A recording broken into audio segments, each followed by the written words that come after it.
The story of Joseph and his brothers is so human, so relatable, so real. And I love to think about it in terms of our own relationships, our own lives, our own complexities in our families. And especially the beginning of this week's parasha, I think of as very instructive. It's almost a lesson in conflict resolution, because the brothers have been through the ringer over the last couple of parshiot. Joseph has kind of played with their minds a little bit, has taunted them, and has made their lives really difficult, and who can blame him? They sold him into slavery all those years ago. They left him and never a second thought. And here he is now in a position of power. And it's very interesting the way things unfold with this parasha, because something switches finally for Yosef. And he reveals his identity to his brothers, and they can finally reconcile themselves to one another. And the impetus for this revelation is Vayigash, and Yehuda approached. Judah approaches his brother Joseph, and he speaks to him, and I think of it as a moment where he levels with him. He speaks directly and honestly.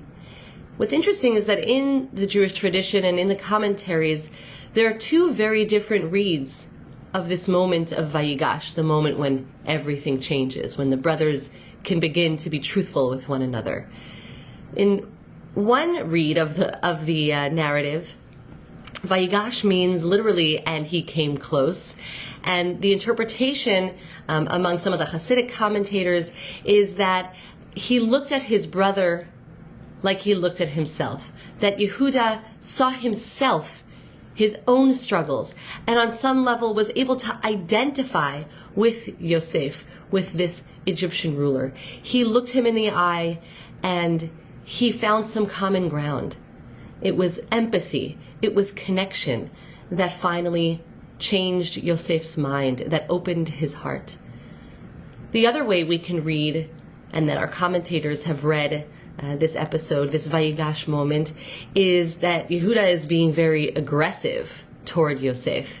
And there's even a midrash that says Vayigash, that he approached, wasn't even himself, his own body, but that Yehuda's chest hair stiffened out, becoming so sharp that it pierced through the layers of his clothing that he was wearing. So this is an image of Yehuda getting tough, getting big, getting aggressive, a very strange image even, but certainly not one of softness or empathy, but one of being assertive, being hardened, and that finally, where he stands his ground, is where Yosef softens and reveals himself.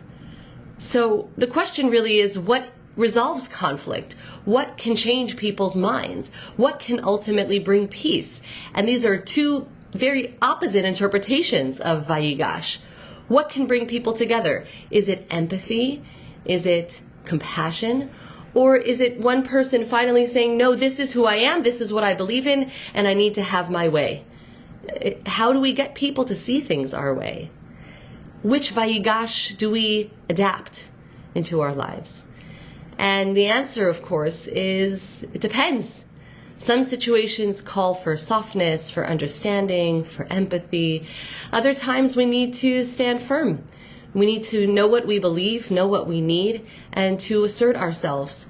Sometimes with our children or even with our coworkers, we need to communicate boundaries. This is what it needs to be. This is what I believe in.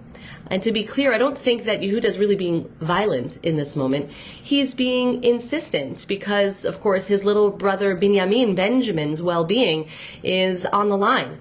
And so he's standing up for himself, and he's ultimately standing up for his family, and that's what changes things for Joseph. I think what we learn from this is that we need to assess every situation. We need to figure out which Vayigash, which approach is needed, our empathy or our assertiveness. And to remember that either way, however we encounter a conflict, we must do it with that spirit of Vayigash, which means he came close. You can tell when someone is being firm, when someone is standing their ground with the intention of bringing closeness. And on the other hand, you can tell when it's driven by ego and not by some higher commitment.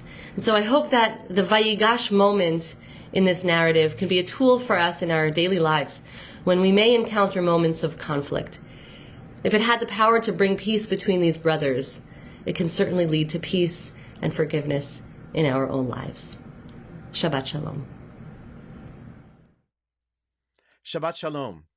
Many of you have been loyal followers of my program A Night at the Opera over the last couple of years. And this week, I wanted to share with you a bit of cantorial music for Shabbat in the style of Puccini. This is a wonderful setting of Psalm 92, the Shabbat Psalm, that was written by Zavel Zilberts. It was a commissioned work for the Park Avenue Synagogue in New York in the 1950s. And I think that he was inspired by the style of Puccini when he wrote this piece. You can hear the romantic swells as the emotions that are conveyed in the text are brought across by this wonderful orchestration, this wonderful composition, and I hope a wonderful performance from a concert that I did in the fall of 2019 in Jerusalem at the Jerusalem Theater with the Jerusalem Symphony Orchestra conducted by Eli Jaffe. This is Ma Gadlu Ma'asecha Hashem, an excerpt from Psalm 92, the Shabbat Psalm. Shabbat Shalom.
רשעים כמו עשב ויציצו כל פועלי אבן להישמדם עדי יד ואתה מרום לעולם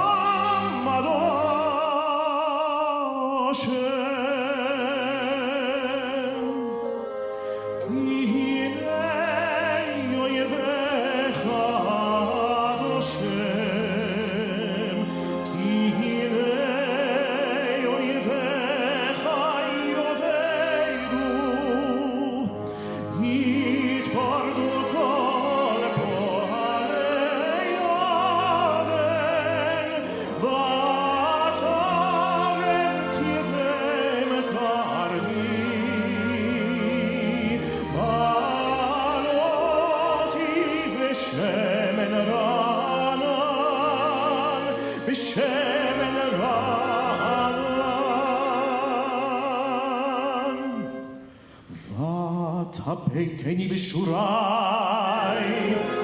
בקמים עלי מרעים תשמענה תשמענה תשמענה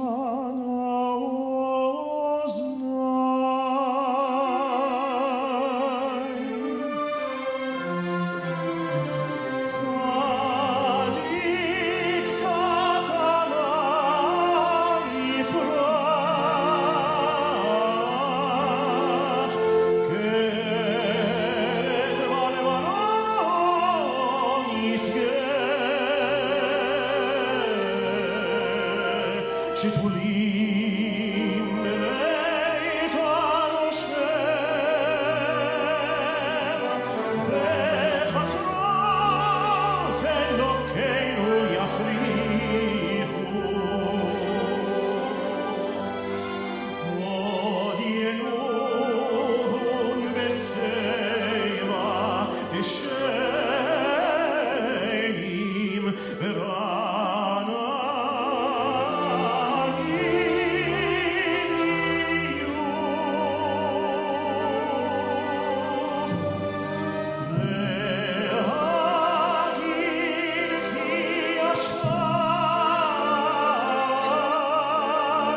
להכיר כי השם